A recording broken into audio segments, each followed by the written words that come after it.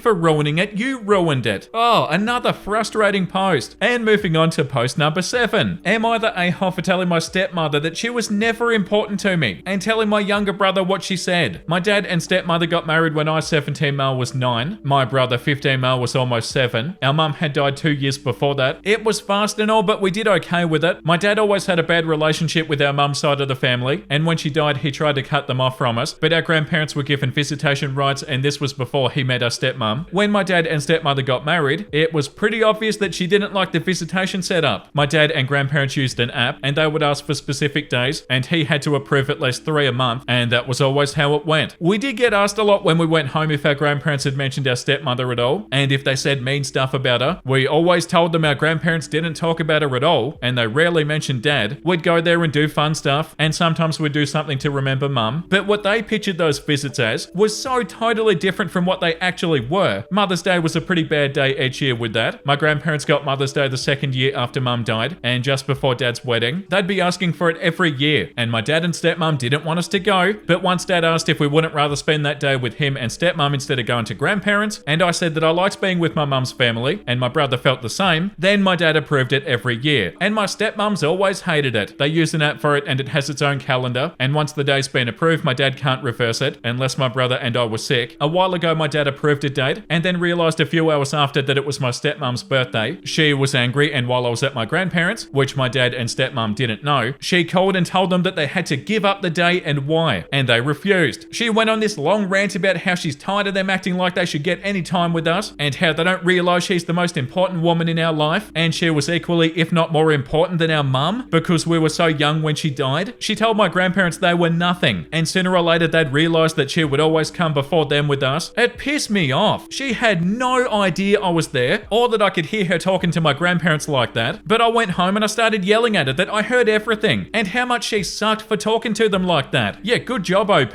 Then I told her she was never important to me, and she would never ever come before them. I said she's not my mum, and I never even saw her as family. And I said if her and dad ever got divorced, I would not stay in touch with her because she was never actually important to me. She was just there. My brother got home from his friend's house, and I told him what she'd said. That made him angry too. When my dad got home and found out, he told me to apologize, but I didn't. We started therapy a couple of weeks ago because my dad and stepmom wanted the apology, and also for us to stop being so different with her. They said that it wasn't fair. My brother said that she's not his mum either, and he wished that dad had never married her, and he hoped they would get divorced because he didn't want to be in the same house as her anymore. This pissed my dad and stepmom off because I told him about the stuff that she said. Dad told me that I had ruined that relationship and had treated her badly when all she did was try to explain how she'd raised us and had been a part of our life longer than mum, and he said that I took that and went nuclear on her. He said that I should be more understanding. Am I the a-hole? This comment says not the a-hole. Your stepmom was way out of line. I'm glad your grandparents are awesome. This comment says your dad forgot which day was stepmother's birthday. Before she got on her high horse and lectured your grandparents, she should have reflected on that. I'm so sorry. Your stepmother was extremely disrespectful to your grandparents. She has no compassion. How she could have said all that to somebody who'd lost their daughter is beyond me. Your dad's equally culpable in that he's not standing up for you both, and he's watering down what she said to make it sound less hurtful. Not the a-hole. Ask your grandparents if you can move in with them when you turn 18. You would have read enough Reddit posts to know what you need to do to get ready to move. Be there for your brother because they'll put more pressure on him once you moved out. And OP said yeah, but she was looking for something to blame them for. I can tell from all the time she questioned what happened when we were at our grandparents, she was waiting for something that she could use as an excuse to yell at them for. Yeah, for sure. Okay, moving on to post number 8. Am I the a-hole for cutting my wife's stepmother off from my kids until she deletes her Instagram account? My wife and I have 2 children, 8 male and 5 female, and we're expecting a third. Since our eldest was born, we've been clear and consistent about not wanting pictures of them posted on the internet. It was my wife's idea, but still a mutual decision. Most of our friends and family have no problem with this, but we've had issues with my wife's stepmother. She has on several occasions posted photos of our children on her Instagram account without our consent. Most are harmless, pictures of her with them or family photos with more people in them. But there have been a few times that she took pictures of the kids behind their backs and posted them. Every time we see a photo of our children on her Instagram page, we tell her to delete it. She always does, but the next time she sees them, it happens again. We've been having this discussion with her since our daughter was born. She never listens. Anyway, my family spent New Year's Eve at a rented beach house with some of my wife's paternal family. We returned home on January 1st. That same day, my wife's stepmother posted several pictures from the trip. Buried between them were 3 photos of our kids on the beach. They're both wearing swimsuits, and except for one of the pictures, don't seem aware that they're being photographed. My wife and I talked and we both agreed that we've given her stepmother enough chances. As long as she's active on social media, she's going to continue posting pictures of our children without our consent. We called her yesterday and we said that she won't be allowed to see our kids unless she deletes her Instagram account. That means she won't have any kind of contact with them or receive pictures or be invited to their events. She cried during the call and tried to promise us that she would delete the New Year's Eve post and never do anything like this again. But we told her that we can't trust her. She can keep her account if she wants to, but she won't be allowed near our kids if she does. My father-in-law, who's also against posting pictures of children on social media, called my wife last night. He agreed that her stepmother crossed a line, but said that cutting her off from our children was an exaggeration. He said that she's just started to make money with social media, but she also loves our kids very much, and it's cruel to force her to choose. I don't think we're in the wrong here, but I'm still worried that we're taking it too far. Am I the a-hole? There's an update here. Update. Hey folks, I thought I'd give you an update. I think I got into a lot of detail in the comments, but I feel like I should mention the following. My wife's stepmother is 45. This is not me bullying the elderly. She's got 60,000 followers on Instagram. Her Instagram account is not focused solely on my children. She started out as a lifestyle blogger. A few years ago, she started posting family stuff as well, and now at least half of her content revolves around that. She tries to post pictures of my kids every time she takes them. Almost every time we see her, she posts a new picture. She's also posted more photos of my daughter than of my son. Both me and my wife are on Instagram, but not very active. She has a private account and another one for her job. I only have my personal account, in which I rarely post anything. Neither of us have ever posted our children's faces in any of these accounts. My wife doesn't see her stepmother as a parent. She started dating my father-in-law when my wife was 20, and they're not very close. My children don't see her as a grandmother either. This isn't about me looking for a reason to cut ties with my in-laws. I get along very well with my wife's father, and besides her behavior concerning social media, I have no problem with her stepmother. I really shouldn't have to explain why me and my wife don't want pictures of our children on the internet. If you're a parent who's got no problem with others posting photos of your kids, that's fine. I'm not here to change your mind, nor would I attempt to if I were. Your choices regarding your children are your own, as are mine, and none of us live in the US. Okay, so I read your comments and I talked things over with my wife. As upset as we are about this, we feel the need to deal with it fairly, so we have to take into consideration that number one, her stepmother's account is not focused solely on our children, and number two, we had never threatened her with a loss of contact before, so our ultimatum might have been too sudden. That said though, we're still not comfortable with our children being posted on social media, and we regret not effectively stopping this sooner. So however we move forward, we need to make it clear that we're serious about this boundary. A few days ago, my wife and I met her father and stepmother at their place. We left the kids with my wife's mum. We sat them down and we told them we'd retract the ultimatum, but we don't trust her stepmother not to sneak pictures of our children again. We decided to propose something many of you suggested, a no phone policy, which we'd all abide by whenever my wife's stepmother saw our kids. She also would no longer receive any pictures of them from anybody, and if she ever posted a photo of our children anywhere again, then we would cut her off from them. My father-in-law agreed right away, but his wife got offended. She said that we couldn't control how she used her phone. She tried to promise us that she'd stop posting the kids again, but we said no, we can't trust her anymore, and we have no intention of giving her more chances. The four of us had an argument about it. My father-in-law mainly took our side. It lasted a while. My wife's stepmother started by apologizing, but eventually started trying to defend herself. She told us that she always thought that we were overreacting, and that a lot of people post pictures of their children online every day without any issues. We asked her why she was so insistent on posting pictures of our kids. She tried to dodge the question at first, but then she admitted that posts with the kids got more engagement. She used the New Year's post as an example. It was only up for a bit over 24 hours before she took it down, but she claimed that it was one of her most successful posts ever. When I asked her why she thought that had happened, she said it was because the kids looked so cute in them. My wife looked at her stepmom and said, no, it's because they're barely dressed in them. You can't convince us that a photo of our 5-year-old daughter in a swimsuit is getting attention from thousands of strangers because she's cute. Either you're an idiot or you know what you're doing by posting these pictures. She started crying. She said her content was wholesome, her followers were good people, and we had no right to control her like that. My father-in-law was silent. That's when we gave up. We told her to keep her Instagram, but accept that she's losing access to our kids. She tried more excuses, including some of my followers think they're my kids, which my wife is especially furious about, but we stood our ground and we went home. My father-in-law called my wife later that night. He told us that he was disappointed in his wife and was taking our side. We're not sure how to deal with him. Neither of us want to cut him off, but we're not certain that we can trust him. My wife just told him that we needed some space, and he said that was fine. I'm exhausted and my wife is doing even worse, but we've spoken about this and we're both also relieved. We've still got work to do, but nothing that we can't handle. For now, we have 2 amazing children and a baby on the way, and they'll always be our number 1 priority. Thank you all for your support. I'm busy with the kids, so I can't promise I'll reply to as many comments this time, but I'll do my best. Yeah, I feel like the no phone rule was really good, but she still didn't take it. That's really confusing. Like, obviously she cares about her Instagram and doesn't want to delete it, so I would have thought that she definitely would have agreed to that. Like, yeah, okay, you don't have to delete your Instagram, but we're not allowed to have our phones out if our kids are around. Like, yeah, okay, fair enough. But then that bit where she said that some of her followers think that they're her kids, like, that's not good. And using them to get more engagement too? Get out of here. The top comment here says, you tried, and she's clearly all about the social media fame. I would consider, when you're comfortable enough with him, maintaining the no phone rule for him, but allow your father-in-law to come over and visit. Don't go out into public where she's probably going to drop in because she knows you'll be there. Do it all behind closed doors. Then you can take pictures and have memories for later, but you don't need to share those pictures with either of them. I hope she doesn't get stalkery and try to sneak pictures and coincidental encounters. The comment below that one says, wow, what a roller coaster. You both handled this incredibly well, especially given the emotional toll, particularly on your wife. That my followers think they're my kids comment is beyond infuriating. A massive betrayal of trust and her role as a mother. You prioritized your children's safety and well-being, and that's what truly matters. You're completely not the a-hole. The second top comment says, not the a-hole. This seems pretty simple to me. You laid out a clear, easy to follow rule concerning your children. She repeatedly violated that rule. You can't trust her. End of conversation. Okay, moving on to post number 9. I hope you guys are enjoying the episode. Am I the a-hole for refusing to help my parents after they told me that I'm not living with them anymore? Hey Reddit, I17male, I'm staying with my grandma right now because my parents told me that I'm not living with them anymore. Now they're upset that I won't help them out around their house, but I don't see why I should. A couple of weeks ago, I came out as gay to my parents. They did not take it well at all. My mum started crying and my dad just sat there looking disappointed. They said they loved me, but they needed time to process it, and after that things got super tense at home. My parents started nitpicking everything I did. They'd get mad if I didn't do the dishes immediately, or if I didn't take the trash out. My mum would always say stuff like, you need to learn responsibility, and my dad would say, this is part of being in a family. It felt like they were looking for reasons to yell at me. My breaking point happened last week. My mum asked me to vacuum the living room, and I told her, I'll do it later, I'm busy right now. She said, no, you need to do it right now. And I told her, why does it even matter? It's not like anybody's coming over. That set her off, and she started yelling about how I never help out and I don't respect her. My dad got involved and said that I've got an attitude problem and I needed to start pulling my weight. I got frustrated and said maybe I'd actually want to help if you didn't make everything about how much I disappoint you. My dad snapped and said, if you can't follow our rules, you're not living with us anymore. I thought he was bluffing, but my mum immediately started packing my stuff and said that I could go and stay with my grandma until I learned how to be a part of a family. So now I'm at my grandma's house. She's nice, but she keeps on telling me that I need to apologize to my parents. Meanwhile, my parents have been texting me non-stop, asking me to come over and help with stuff like babysitting or mowing the lawn or helping my dad with a project in the garage. I told them no because they literally told me that I'm not living there anymore. So why should I help? My mum called me selfish and said, we're still your parents and we need you to step up when we need you. I told her, if you needed my help so bad, maybe you shouldn't have kicked me out. She hung up and now my grandma is mad at me for being disrespectful. I don't think I'm in the wrong here. They told me I'm not part of the household anymore. So why should I be acting like I am? Am I the a-hole? The top comment says your parents had already planned to send you to grandma. They would do it no matter what. But in order to not look so bad, they needed an excuse. And apologize for what? Being kicked out? Being kicked out is an acceptable punishment for not doing chores in the blink of an eye? Or for being gay? Your grandma doesn't sound any better and seems to support this manipulation and mistreatment. You're a child, not a problem or a free babysitter or whatever. Your parents are responsible for your care and your well-being. Is it possible to move to another relative? I think it's very vital to find a way to save money and move out as soon as possible. Not the a-hole, of course. This comment says anywhere else you can go. They all sound like a-holes. I'd suggest that you try really hard to find somewhere else to live. Don't go home at this point. Everybody needs at least a good amount of time out, and they're clearly really upset about you being gay and are in a roundabout way punishing you for it. All the best to you. I feel very upset for you. Yeah, how awful. This comment says they're deflecting. They're angry that you're gay, but they don't want to say it. Yeah, and what a crap reaction when OP told them to. too. Like OP said, their mum started crying. Yeah, they didn't take it well at all. My mum started crying and my dad just sat there looking disappointed. They said they loved me, but they needed time to process it. And after that, things got super tense at home. And now they're super hard on you and they kicked you out. So like everything was fine before you came out to your parents, but after you came out to your parents, this is how they treat you? Your parents are terrible. And also what? They only want you to come back so that you can babysit and do chores around the house? Get out of here. I'm so sorry, OP. You deserve better than your parents. They suck. Okay, moving on to post number 10. Am I the gay hoe for leaving my mum's house and going to my dad's after fighting with my half-siblings about us not having the same dad? I, 16 male, have a different dad than my half-siblings, 14 male, 12 female, and 11 female. My mum's married to their dad, and the two of them act like I'm theirs, and like my dad is just some random dude that I see every other week. They try downplaying the fact that he's my dad and he's got 50% custody of me. I told my mum before they should cut it out, and she said that I technically have two dads, and the one at her house is better, and that I should be grateful that he was willing to take me on and claim me as his. He told me that I don't get to call another man dad in his house and stuff like that, which does really piss me off and makes me want to do things that wouldn't be good. My half-siblings know that I live somewhere else every other week, but they treat it like it's totally normal for somebody to be with a non-parent half the time. They always tell me our dad lives there and I shouldn't call somebody else dad. I found photos of my dad holding me when I was born and I showed them, but they still acted like I was wrong when I was younger because of how bad things were. I asked my dad if he was my real dad. He said that he was and reassured me that he had no doubts, but I was so frustrated by it that we did a DNA test and it proved that he is my biological dad. I never told mum or anybody in her family because I know that she would lose her crap on dad if she knew, but I know 100% that he's my dad, not my half-sibling's dad, and I know that being married to my mum doesn't mean that he gets to push my dad out. It's getting harder to stay calm when this stuff comes up at my mum's house. Then we had an incident a couple of weeks ago and there's trouble coming out of it. I was at my mum's house and my half-siblings wanted to do something for their dad's 40th birthday. They wanted me to buy a gift from all four of us and I said no. They said he's our dad and he deserves it. And I said no, he's not my dad. They called me a turd and made a huge deal out of denying that he's my dad. I told them they can't undo the fact that my dad is my dad in every single way. I told them I don't even like their stupid dad and to get the hell away from me. The youngest went to her room but the other two stayed and said that I was such a jerk and I was so mean and I should be better. My half-brother called me the R word and said that I needed to stop treating our dad like he's some random guy. He said our dad deserves way better and he told me that he wasn't going to stop and they'd steal money from me if they had to. What? My half-sister said they were too young to work or have their own money and he deserved something. I said that he'd get nothing and that was too bad, so sad. They wouldn't drop it and they even tried to force their way into my room, at which point I snapped and told them to get the hell away from me, and I didn't give a crap about their dad. I called him a giant territorial a-hole who can't accept that his wife had a kid before she met him, and I said that I'd rather be an orphan than be their dad's kid. Then I left the house and I went home to my dad. He was shocked, but he helped me calm down. I refused to go back to my mum's after that. She called the police and they asked if I'd come home, and I said not willingly. So now my mum's filed in court and wants dad to lose custody for not making me go back. I'm also getting so much crap for leaving and for fighting with my half-siblings, and when she found out why, she told me to find my gratitude for my real dad, and she means her husband. Am I the a-hole? No, definitely not. Oh, that's so awful, OP. Yeah, like the top comment says, not the a-hole. Your mum sounds like a real crap. You're 16. The court will take what you want into consideration. Hopefully you can live with your dad full-time and get away from your mum and her toxic husband and her awful brat kids. The comment below that one says, OP's mum is doing what the court system calls parental alienation. The fact that OP's mum has her husband and the half-siblings ganging up on OP,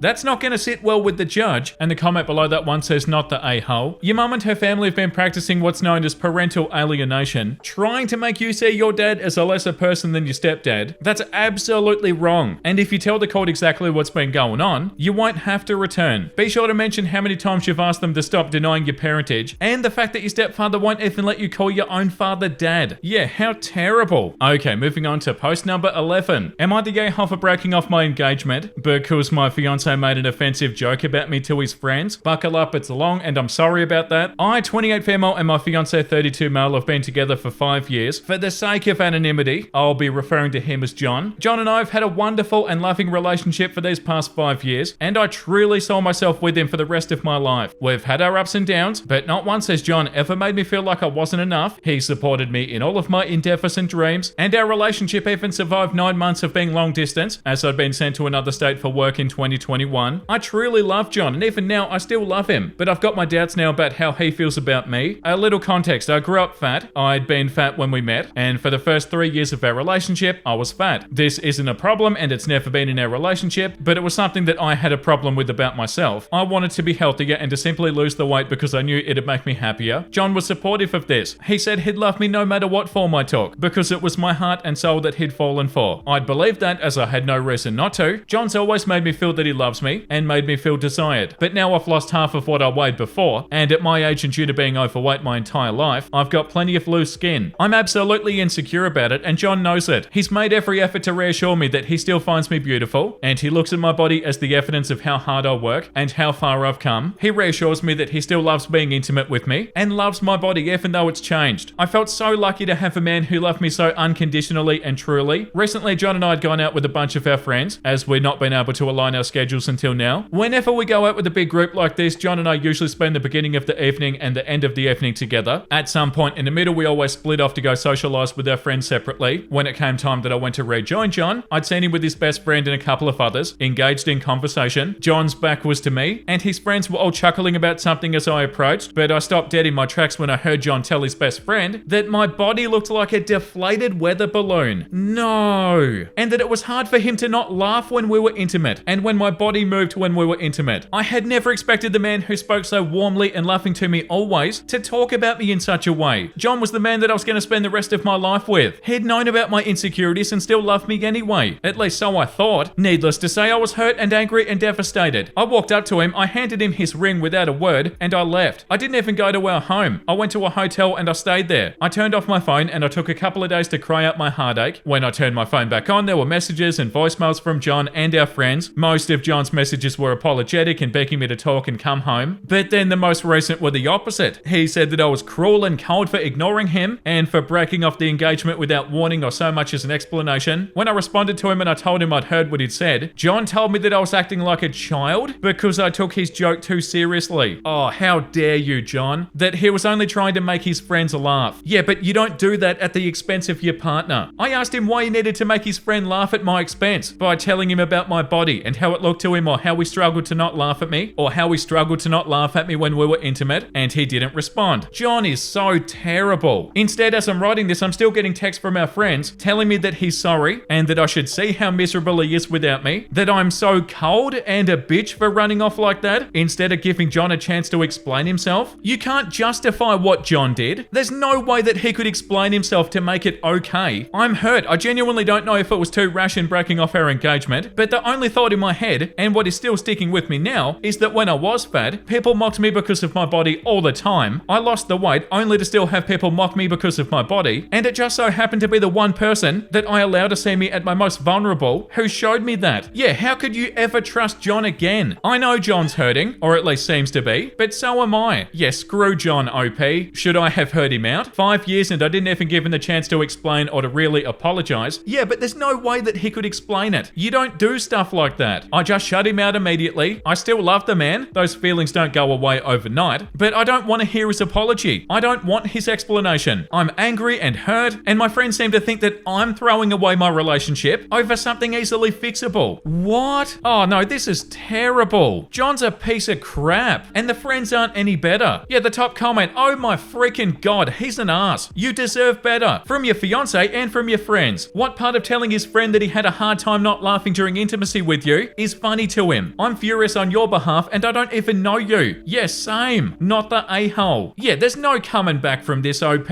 John sucks. If John thinks it's okay to do that, then he can be single. That's not okay. You're not ever gonna trust him again. You're not gonna respect him again. You're never gonna look at him and not remember this. He's not who you thought he was. And oh, you didn't give him a chance for him to explain himself, like what the friend said. I don't know how these friends treat their partners, but there's no way that you can explain this. You don't do stuff like this. This comment says not the a-hole. You can never unhear those words, and if you gave John a second chance, they would play in a loop in your head anytime you try to be intimate with him. Save yourself the long-term heartache and dump him now. And congratulations on getting rid of all the excess weight. Yeah, especially getting rid of John. John's the excess weight that you need to get rid of. He said you looked like a deflated weather balloon when you guys are being intimate. Like there's no coming back from that. So cruel. Yeah, like this comment says, how can you claim to love somebody and then make such a demeaning joke to your friend group? Are they gonna laugh behind your back? What a piece of crap. And the comment below that says not the a-hole. You loser friends, and John. The nerve of these people. The kind of man that talks about you like that will absolutely cheat on you and then blame you. Do not look back. Yeah, I can't believe that post. That is so aggravating. I'm so sorry, OP. And like that other comment said, I'm so angry for you and I don't even know you. Okay, moving on to post number 12. Am I the a-hole for giving money set aside for my son to his daughter's mother? My husband and I are fortunate that we were able to not just put our children through college, but also put money aside for their future weddings. As our sons got older, one of them, Frank, told us that he didn't plan on getting married. My husband and I talked about it and decided that when the time came, we'd give him the money towards a down payment on his first house. We also told our other son that this was an option as well, and he could use the money for either. From the ages 20 to 23, Frank dated Nadine. They were pretty serious, and according to Frank, he planned to be with her long term. She was very close with our family and even vacationed with us. Then one day, out of nowhere, he announced that they broke up. He didn't want to talk about why and refused to talk about her at all. We weren't sure what was going on, but we supported him. Then a few months after, Nadine reached out to me. She asked me if I had Frank's new phone number. I was hesitant to give it to her, as I wasn't sure if he'd want her to have it. That's when she told me that she had recently given birth to Frank's child and couldn't get in contact with him, but she really needed his help. I didn't give her his number, but I said that I'd talk to him and I'd get his consent. When I told Frank the news, he wasn't surprised. He said that he knew about the baby. I asked if he knew if it was his. Did Nadine cheat or something? And that's why they broke up? He said no, he knew the baby was his. Nadine isn't the type to cheat. He said that he just didn't want to be a father. Wow. I asked if he thought that she baby trapped him, not because I thought she did, but just trying to find any reason for this attitude. He said no, he believes it was a true accident, but he didn't want a baby. I was in shock. My husband and I didn't raise either of our boys to be this way. I said even if he doesn't want to physically be present, he still owes child support. He claims that no, he's not going to pay, and Nadine is too poor to get a lawyer. I told him I was disappointed in him, and that he needed to get his act together and be responsible. He was very nonchalant when refusing. I truly didn't recognize the son in front of me. I ended up meeting with Nadine privately. She looked exhausted. She told me that she'd been laid off right before finding out that she was pregnant and was struggling to find work. She had completely depleted her savings. And on top of that, she was exhausted from caring for the baby. I held the baby and I fell in love instantly. I knew that we had to help Nadine and my granddaughter. I spoke with some friends and I helped Nadine get a job. My husband and I discussed it and decided that we'd use Frank's wedding and down payment fund on getting her a good lawyer. One of the first things done was getting a DNA test, which proved that yeah, it was Frank's baby. And with the lawyer, Nadine was able to get child support out of Frank. At the time, Frank didn't know where the money for the lawyer came from. Nadine asked us not to tell him for the time being, and we agreed. This was all a year ago. My husband and I are very active in Nadine's and the baby's lives. Nadine is doing much better. She's got a new apartment and the child support has helped her a lot. Frank has barely spoken to us in the time since. He calls us traitors for even wanting to be around Nadine and the baby. He also blamed us for her suing him for child support. We've told him that we're very disappointed in him. We've told him that we're very disappointed in him trying to skip out on his responsibilities and making it so the mother of his child couldn't even support their baby. Frank recently came to us and announced that he's finally ready to buy his first home. He said that he has some money saved up, so combined with what we've put away, he feels that he can buy a nice house. We told him the money's not there anymore, and we finally explained why. He became furious. He told us that we'd chosen Nadine and the baby over him. We said no, we chose the baby's well-being over him. He's now cut us off completely and says that we've chosen this new family over him. Our other son was supportive of us being in the baby's life, but says we were wrong for giving up the money Frank always counted on the baby. While we were once confident in our choice, we now wonder if we went too far. Were we wrong? Okay, Frank is terrible. I just want to say that before we read the comments. This comment says, ask Frank, if you don't owe any support to your newborn child, why would you expect us to support our grown adult child? Not the a-hole. This comment says, not the a-hole. It was your money. I think what you did for your granddaughter was admirable. It's not your fault Frank turned out to be a deadbeat. You did your best. Frank made his choice and you made yours. The comment below that says, not the a-hole. Personally, I wouldn't have told him that you gave the money to Nadine. I would have told him, as you don't believe parents should support their children, we followed your beliefs and we no longer have that fund for you. It was redistributed. The comment below that one says, not the a-hole. You did what you thought was the right thing to do for your grandchild. And your son sounds like he's an entitled prick. He dumped his girlfriend because she accidentally got pregnant with his child. Yeah, left her with nothing. And then she lost her job too. What a colossal piece of crap. And that's enough for today. Thank you for watching, guys. I hope you had a great time today. We need to read something wholesome. I've got 2 wholesome memes to show you guys. We passed this couple in the cemetery today. They were putting these flowers on every grave. When I asked if there was a Memorial Day gesture, she said, no, we just got married and we wanted to do something meaningful with with the flowers left over from our wedding. Oh, it feels so good to read something like this after what we've read today. Horrifying, concerning content,